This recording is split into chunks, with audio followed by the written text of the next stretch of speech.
What is going on, YouTube? It is Drew Lefty NDV10. I'm going to make a little mail day video, and then also, I think probably for the first time ever, vote for the YouTube Sports Cards Hall of Fame. But yeah, we're going to jump right into some mail. Picked up one modern card. I know, wow. It's a 2004 Playoff Honors Stan Musial. It's numbered to 50. As time has gone on, obviously I prefer on-card autos, but I don't know. I've got a nostalgia for the old Donruss stickers. I don't know why. They don't bother me as much as the clear stickers, believe it or not. But I just thought that was pretty cool. It was cheap. Poor Stan Musial, his family just on his deathbed was just pumping out stickers for him. So sad.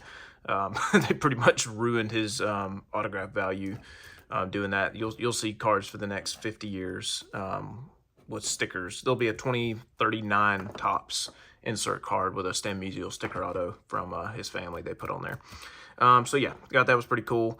Then we got a couple T206 off-backs. First up, we got Cecil Ferguson for my Braves Master run. I think I just need one common card for him now to finish his entire run, actually. Decent polar bear. Obviously got the staining.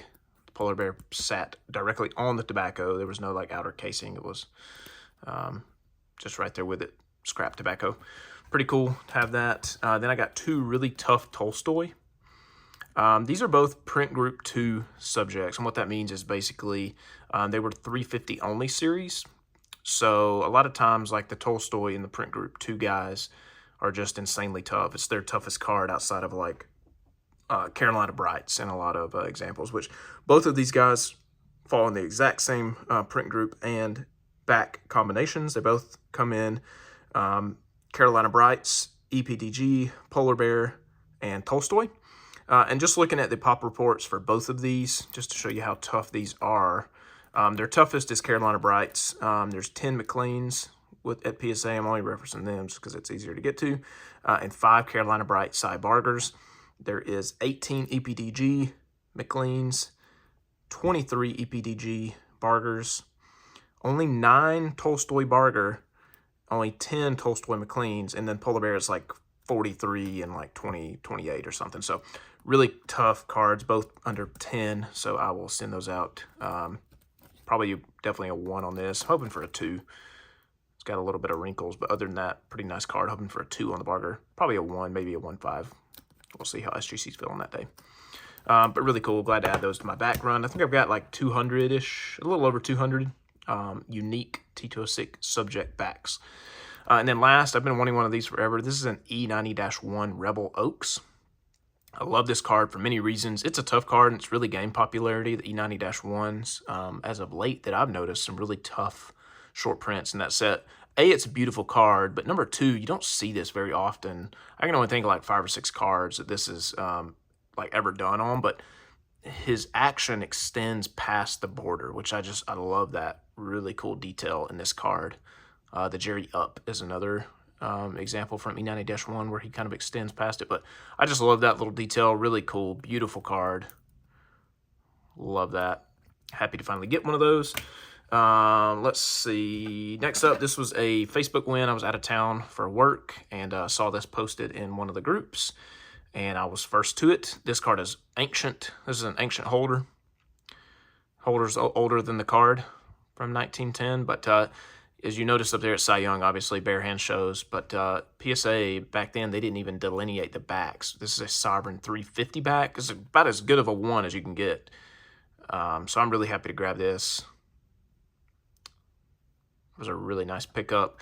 Of course, I had a ton of bozos in the comments after I hit sold. Oh, man, I would have paid more. Oh, no, let me know next time you need to offload something cheap. Don't be that guy. That's annoying. You can say, hey, great grab. That's one thing. But to like offer or like insinuate that you were going to buy, that's just Bush League. But yeah, I was glad to grab it. Right place, right time. Got it for a great deal. And then last card that I'll show off before I do my little nominations. This is one I've wanted also forever, and I got this for a steal, under $300. And I think VCP on this was like $400, $420, something like that. I don't buy many T205, but this is one I've always wanted. Eddie Cicotte, however you want to say it. I say Cicotte. I've heard it pronounced Cicotte. Seacoat, whatever, Knuckles. Obviously one of the banned players from the Black Sox. But this is just a great looking card. The more I look at this card, the more I like it. And this is a fantastic 3. About as good as you can ask on the borders. Not a lot of fraying there. So yeah, I'm going to do mine a little different. I'm only voting for the OG guys. I've been doing YouTube since I was a literal kid.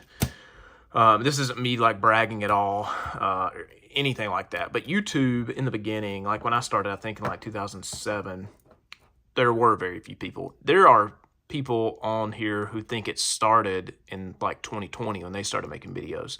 And then the COVID boom, some like prominent guys who will get all in their feelings that they're not in it and XYZ. You just look silly crying about it. Voting for yourself 10 times, that is probably the most ridiculous thing I've seen on the internet in quite some time. That's just goofy. It's a community virtual Hall of Fame. I mean, sure, you know, it's an honor. I'm very thankful to all the guys who have mentioned my name in it. So it's my turn to reciprocate that. There was like a core group of guys, at least for me, when I was, you know, like I said, a literal kid in like middle school, starting YouTube, making videos. You know, it meant a lot when they would comment or, you know, interact in Blog TV. You know, like I said, just I was trying to fit in as a kid, and you know, these guys were always nice to me. Some of them, pretty much all of them, I'm still friends with today. I could have voted for 50 of the OG guys that are on that list, and I consider pretty much all of them friends. But I'm going to vote for 5 that that you know really just stand out to me. Obviously, a couple of these guys still making videos. Number 1, Maxajackson, very similar channel to myself, pre-war. Old stuff, been around forever. He's been around as long as I have. So yeah, Maxajackson. Partly Cloudy, 531, Matt. I'm great friends with Matt in real life. We've been to spring training together, went to 4 or 5 nationals before it was cool. I'm talking like 2011, 12, 13, like, you know, the early, what I would consider like before the hobby really became what we know it today. So Matt, need to get you back into cards, making videos, man. Chad, Thundering 24. Chad is still somebody I'll talk to regularly. I haven't in a while. Hope everything's all right, dude. But Chad was doing group breaks like back some of the very first ones, you know, that I can remember. This was back when we would literally mail a check. I don't even know if PayPal was really around, hardly. That might have been like the very beginning of PayPal. Back in like 2007, 8, at least using it for what we use it for today. But yeah, Chad, always a great friend, had one of the most incredible Griffey collections out there. Yeah, Chad, East Coast Chad, Thundering 24. Big Fish 7499, again, somebody who I have spent time with in real life. We went to Braves games together. We have gone to the National together. Just a great dude. One of the true OGs of YouTube. Cubs fan, Packers fan, Alabama fan. And then Deadguycardboard, Ben, still making videos. Good friends with Ben, loves the old stuff, but still makes great videos on like modern players to watch, cards that are gonna, you know, really take off. Just a great asset to the community, makes really good videos. So that's my 5 votes for the OGs. As in, I would consider an OG myself. I didn't really feel qualified to make votes for the new guys. And unfortunately, I don't have a lot of time with 2 small children, work, and everything else going on in my life to watch a whole lot of new channels. So I just wanted to take some time, shout out 5 old guys. But that is all I got. Thank you all for watching. See you next time. Peace out.